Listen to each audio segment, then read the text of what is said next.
goodness and your mercy. We thank you, Lord, that you wrap yourself in light. Father, we pray for our decisions tonight, that they would bring honor and glory to you, and they would be in accordance with your will.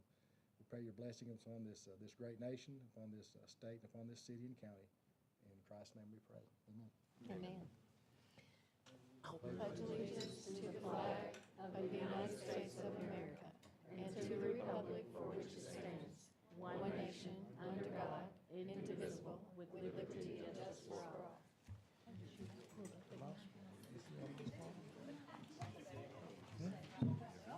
We'll now call this meeting to order. Mr. Garrett, please call the roll. Mr. Hawkins? Here. Mr. Grimes? Here. Ms. Mel? Here. Mr. Ledbetter? Here. Ms. Smith? Here. Mr. Jones? Here. Ms. Isby? Here. All right. For those of you that are old enough, and I am, do any of you remember where you were? Mr. Ledbetter asked me this when he came in. Does anyone remember where they were 53 years ago this evening about this time? 53 years ago. I wasn't born. I hate to admit it, but I was running from a tornado. We had a tornado that went through Conway, and I think it killed 4 people.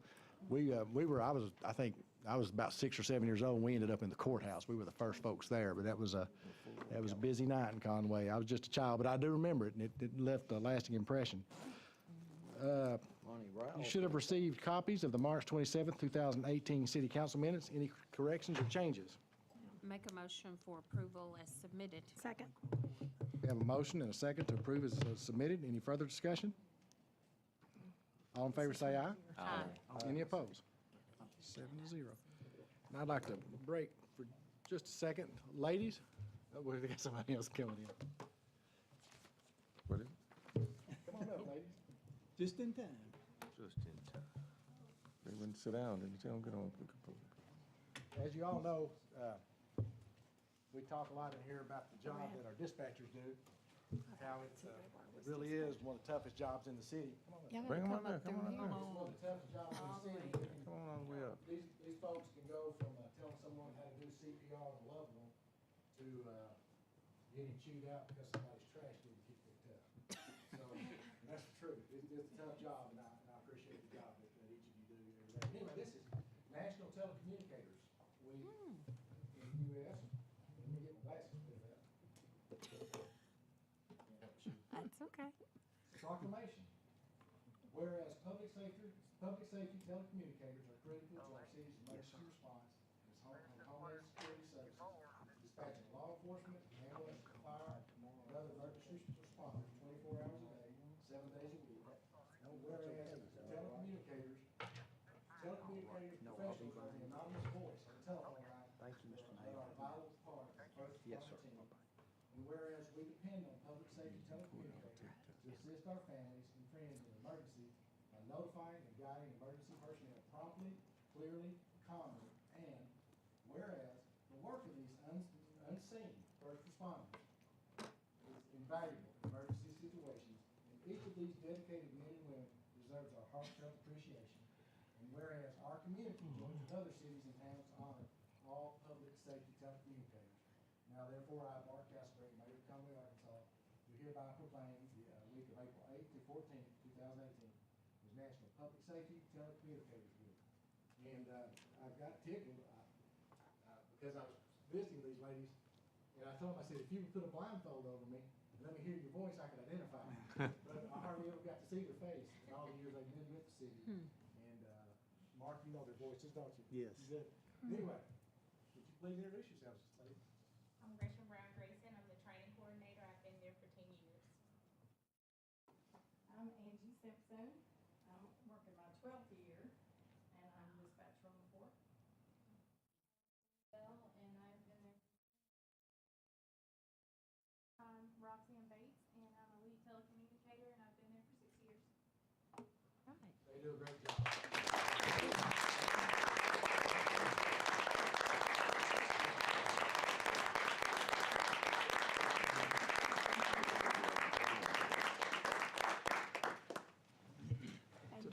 Thank you, Mr. Mayor.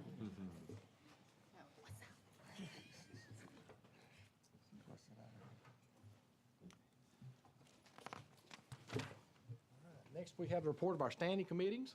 standing committees, starting with community development. Mr. Hawkins, we'll turn this over to you. Thank you, Mr. Mayor. First item on the agenda this evening is consideration to approve the nomination for the Conway Corporation Board of Directors. We have received a nomination from the board at Conway Corporation, placing in nomination Mr. Jake Nabholz to succeed Bo Connor. That meeting was held on March 27th of this year. I would move that we approve Jake Nabholz to be on the Conway Corporation Board of Directors. Second. Okay, we have a motion and a second to approve the nomination of Jake Nabholz to the Conway Court Board of Directors. Any discussion? Further discussion?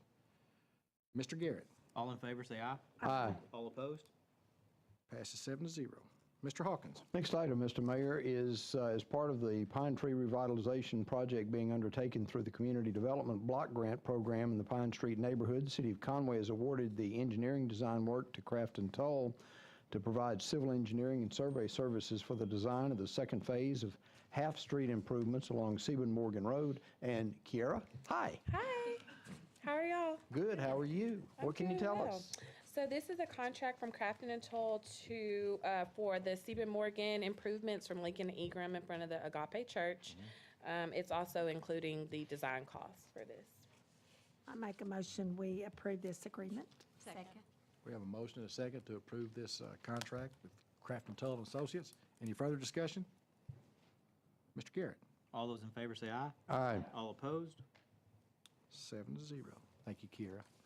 Mr. Hawkins. Next item, Mr. Mayor, is a resolution expressing the willingness of the City of Conway to utilize federal and recreational trail program funds.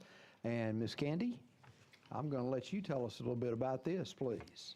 If y'all remember last council meeting, y'all approved a resolution where we went for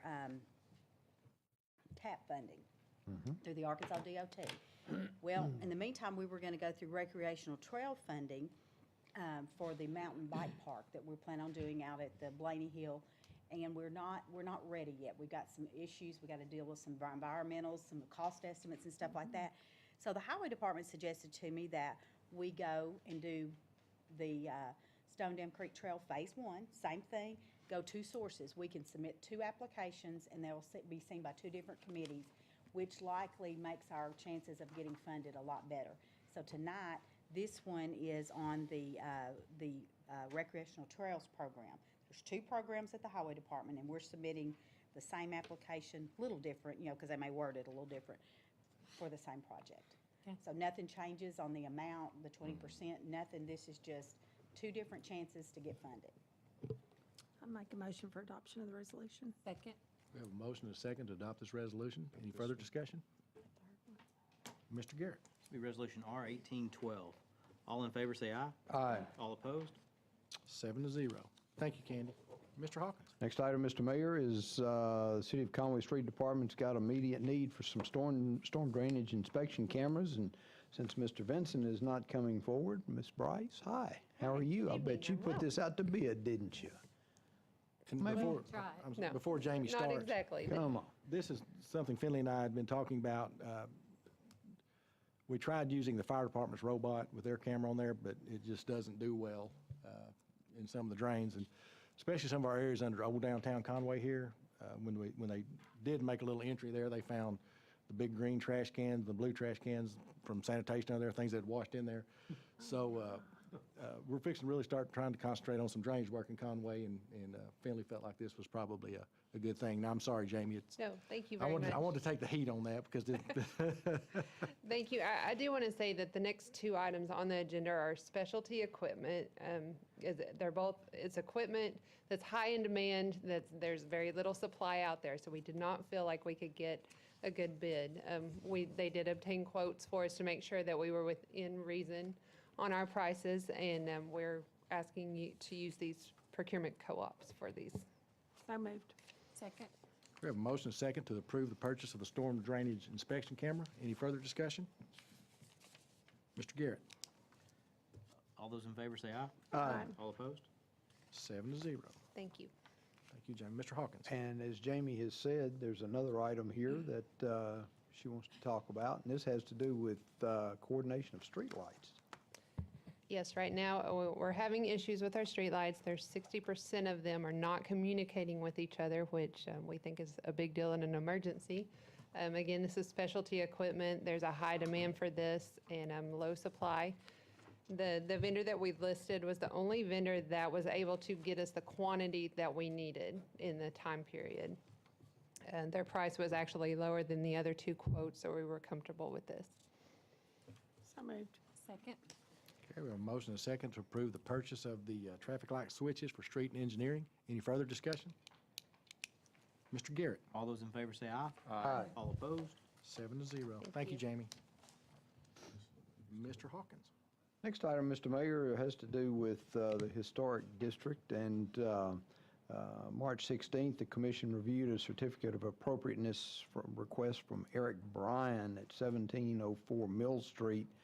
Mr. Patrick, would you like to come up and tell us about this? He wants to use some siding. Sir? He wants to use some siding, basically. Right. On March 26th, the Historic District Commission reviewed Mr. Bryan's project, which is basically a 1,700 square foot shop building. It's going to be on the rear side of his property on North Ash Street. And at that time, they approved the overall project and put 7 conditions on the project like they typically do to require certain things to be met. And one of those conditions was number 3, where basically they required the use of fiber cement siding, and he would like to use vinyl siding, but they felt that that was not appropriate at this location. And some of the reasons were discussed were the quality of vinyl siding, its lifespan, how it might attract mold, and it typically doesn't match the traditional wooden profiles that you see on wooden siding. Another thing that was discussed is there's a PUD, if y'all remember, that's been approved. It may have passed as far as the eligibility goes, but there's a PUD that was approved, and there's still plans in the long run to develop the property further up North Ash Street. And there was some idea that this allowing vinyl might be setting a precedent as far as the quality construction that could be expected in the future and that kind of thing, and might be detrimental to that future project. So that, in a nutshell, is basically what they had talked about. And I'll answer any other questions, but I believe Mr. Bryan would like the floor. And we have Mary Ann Black from the Historic District Commission, Vice Chairwoman. I think she's going to let me do the talking unless y'all want to hear from her, but unless I'm assuming wrong. So anyway, she's here too if y'all would like to speak with her about it, and the Bryans. So I'll get out of the way if y'all have any other questions of me. Thank you. Would anyone else like to speak for or against this? Please state your name and address, please, sir. My name's Eric Bryan. I live at 1704 Mill Street. It's my project, I guess. I'd rather be anywhere but here. I hate going through the permit process and everything else, but I do need to say that everybody I've dealt with, whether they're the volunteers or the staff, have been outstanding. Everybody's been very polite, even if they disagree, doing their best to see that I get a project that I can live with. I wanted to, well, it's hard to subtract this issue of vinyl. It appears to have gotten very contentious within the design review group. They were talking about changing the regulations even to make it almost impossible to use vinyl now in the overlay district. I gave you guys a bunch of data. I engineer by trade, so I tend to work in numbers, and that's what you've got. I've done a little bit more research since then. I was going to read through it real quick, but honestly, most of it applies to vinyl overall in the overlay district. If you guys would like to get out of here quick, which I would, I'll probably just skip that. I did get a chance to go through the previous history of the overlay district and their decisions for the design reviews. And originally, vinyl was not really considered a problem in the overlay district. I mean, 2007, we were reading through all their minutes from previous years. Vinyl just wasn't a problem. It was approved in the overlay district consistently. 2010, we started seeing comments about fiber cement encouraged, but vinyl was still approved. And we went and checked those houses, and they have vinyl. 2017, we start to see vinyl, but hardy plank facade is required. In most of the items that I've looked at, outbuildings are made to match the house. There was really only one that stood out to me where the design review overruled them. They had a house that was wood. They wanted to use vinyl in the outbuilding behind the house, and the review was, no, you have to use a wood to match the house. The building that I've got designed is designed for vinyl. There are limitations to vinyl as far as quality goes. I understand that. But I've got a tall stem wall, so you're not going to hit anything down at the bottom and break the vinyl. I've got a large overhang. It's a 2-foot overhang all the way around. It's got a porch on the backside. If I hadn't run into ordinances limiting the size of roof area, I'd have a wraparound porch around the whole thing instead of just the backside. But given that, I mean, I've got some rental property in the area. A number of them have vinyl siding. I've had no hail damage on any of my vinyl siding in 20 years that I've been here. I've had hail damage to roofs, but not the siding. Mr. Patrick read through the considerations that were considered and mentioned in the meeting. Since then, I've gone back and read the actual ordinance for the overlay, and I'd like to read a very specific section, Section 3, Considerations for the Commission. Quote, "The Commission shall not make any recommendation or requirement except for the purpose of preventing developments incongruous to the historic aspects or the architectural characteristics of the surroundings and the Old Conway Overlay District." So anything about quality, most of the items that they listed there really are very indirect, if at all, to any of the things that they're allowed to consider, according to the ordinance. That's about it. Yeah, are there any questions on any of the data I provided or the notes I gave you guys? Thank you for your consideration. Nice, Brian, about that vinyl. Would you like to talk? Yes. I would like for you to weigh in on this, if you don't mind. Thank you. Thank you. I'm Marianne Black. I live at 1146 Davis Street at the corner of Davis and Mill, and Eric and Sarah are actually my neighbors, my backyard neighbors. I'm also the president of the Old Conway Preservation Society, so I kind of wear two hats, both the official city commission and kind of the gatherer of neighborhood information, if you will. I'm sure you've probably noticed within Old Conway, both in the historic district and in the overlay district as well, a lot of people want to move into our neighborhood, and that's a great thing. We've got some wonderful development going on. Each piece and part of it carefully considered by the neighborhood. And we've had projects in the last few years that involve subdividing into smaller lots, certain pieces of property where we see new construction coming in. We're always trying to do the best for the neighborhood as a whole and the future neighborhood. So this is the trend within Old Conway, and I think that one of the things to be considered is the future development of Old Conway. It's not just about this one particular project. And what do we want that neighborhood to look like in 20 years and 30 years? I know that the property owner at the end of the cul-de-sac, she went to great lengths to get a PUD a number of years ago. She's still not certain what she's going to want to do with that property, but in the long run, she may choose to develop it in some way or another. And so the concern is, what kind of precedent are we setting in the cul-de-sac? What kind of precedent are we setting in the neighborhood as a whole? So our task, I believe, on Historic District Commission is not just to look at an individual project, but the larger implications. And we have been pretty rigorous with our enforcement of fiberboard, cement, hardy board, or even wood siding in most instances, particularly for anything that's a new construction. So that's kind of where we stand on it. After the Bryan's hearing, we have been looking at our regulations in general to see if there are places where we need to improve the wording, make things more clear, provide education to the public about, why our opinions fall the way that they do. We don't pull the regulations just out of the air.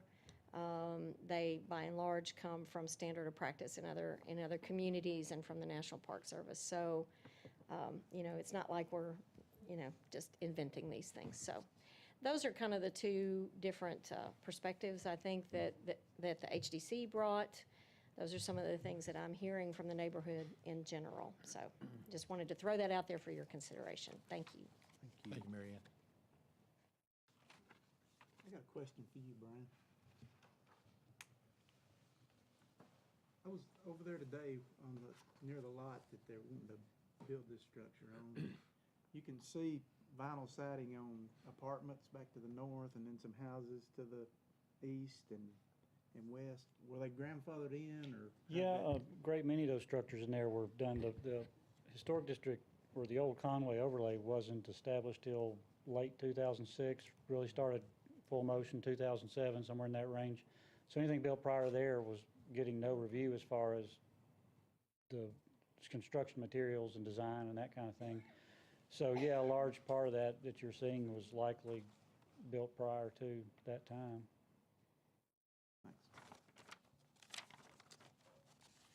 I appreciate the historic district's work and would be hard-pressed to overturn it based on all the work that they've done. And I remember that the Bryants were very vocal about the PUD at the end, North Ash Street, and how important it was to protect the neighborhood and all of that. And it seems that's what the Historic Commission District is trying to do here, too. So I'm hard-pressed to overturn their decision. I am too, and I got an email from another individual in that historic district that kind of expressed some of the same concerns, and the fact that they had to rebuild a garage after a neighbor's tree fell on it, and the lengths that they went to make sure that the garage was built and it fits. So I'm like you, I'd be very hard-pressed. Mr. Bryan, I want to say thank you for your comments about our people at the city and how they have tried to work with you. It's good to hear that, and I just want to say thank you, but I too am going to be hard-pressed to allow the vinyl in that area, and I'm sorry about that. As I mentioned in the note, everything around that thing, I mean, the house next to it, the house across the street, the house, Understand. my house, everything else has vinyl, or one has metal siding, but everything else is sided. I don't know when that was done, but it was probably done before the 2006 era that Mr. Patrick referenced. Is there a motion from the floor? I think to make City Attorney Clausen happy, I will make a motion to approve this request. Okay. Second. Okay, we have a motion and a second to approve this request. Any further discussion? Mr. Garrett. All those in favor, say aye. All opposed? No. Fails 0-7. Thank you, Mr. Bryan. Thank you. Thank you, Mary Ann. Thank you, Mr. Hawkins. Yes, sir. Thank you, Mr. Mayor. Next up, we have the Public Service Committee, and we have consideration to approve the bid for restroom facilities at Fifth Avenue and Beaver Fork Park. Mr. Ibbotson. I know everybody's waiting for Miss Bryce, but it's gonna be me. Take what you get, huh? Bad with the good. On March 27th, we placed, we would have received bids for 2 restrooms, one at Beaver Fork Park, one at Fifth Avenue Park. We budgeted $460,000 for the 2 restrooms, and the low bid came in at $330,304 from Salter Construction, and we're asking for the council to approve that bid. So moved. Second. We have a motion and a second to approve the bids received from Salter Construction for Fifth Avenue and Beaver Fork. Any further discussion? Mr. Garrett. All those in favor, say aye. Aye. All opposed? Passes 7-0. Thank you, Stephen. We're gonna start putting a lot of time and effort and money back into Fifth Avenue Park, and I think we're gonna look at putting our next splash pad in that area. What about, I thought we had, I thought we was gonna put one over in Conway Station Park, but everybody. The baseball field. Yeah, we're looking at 5 different locations, 4 after over here, but that's one of them. Okay, can we move them out to the front then? Can we bump them? Well, yeah, we can do anything. Maybe that'll keep the geese off and over there then. Thank you. Okay, I would like to ask y'all to suspend the rules. This is something that's time sensitive for Metro Plan. I'll take a motion to suspend the rules. Second. We have a motion, second, to suspend the rules. All in favor, say aye. Aye. All opposed. Ms. Jones? The reason for this is, we had received $100,000 for Stone Dam Creek Trail for the construction, and Metro Plan had asked us, would we consider moving that money over to the pedestrian overpass, because it's ready to go to, it's ready for construction, and we're still trying to gather money for the Stone Dam Creek Trail. And it connects to the Stone Dam Creek. Exactly, and it connects. So, the mayor wrote a letter to Metro Plan, and then they had a meeting. The board approved it, and then Metro Plan wrote us a letter, and then the highway department, it transfers over to them. They've got it included, so we actually now, grant-wise, are getting, instead of $1,011,000, we're getting $1,111,000. So our $100,000's been transferred to the pedestrian overpass. And then that kind of gave us free and clear to do our Stone Dam Creek Trail as we do our phases. And they just asked if we would mind doing that, because they need to spend their money quickly now. They're kind of, everybody's in a crunch now to get money going and moving. And the pedestrian overpass is ready for construction. We're having the pre-con next week. Make an So- adoption of this resolution. Make a motion. Okay, we have a motion and second to approve the reallocation funding from Stone Dam Creek to the Dave Ward Pedestrian Overpass Project. Any further discussion? Mr. Garrett? The resolution R 1813. All those in favor say aye. Aye. All opposed? That's a 7-0. Thank you, Candy. Mr. Jones, let me clarify. We can't do anything we want, but as far as the order, as far as the order on the splash pads, y'all can set that. Mr. Mayor, that'd be Sergeant Jones. Oh, sorry. Yeah, we gotta go through this all night. Anyway, I'll take a motion to adjourn. I have an Yes, ma'am. announcement Ms. to Isby? make. Yes, ma'am. I just wanted to make an announcement publicly that Ward 4 has a public meeting scheduled for May the 1st, and it will be at Florence Madison Elementary at 6 o'clock. Thank you. Thank you. We are adjourned. Refreshments. We can. It's only for, yeah, for Ward 4 people only. We can. If you're outcast, we don't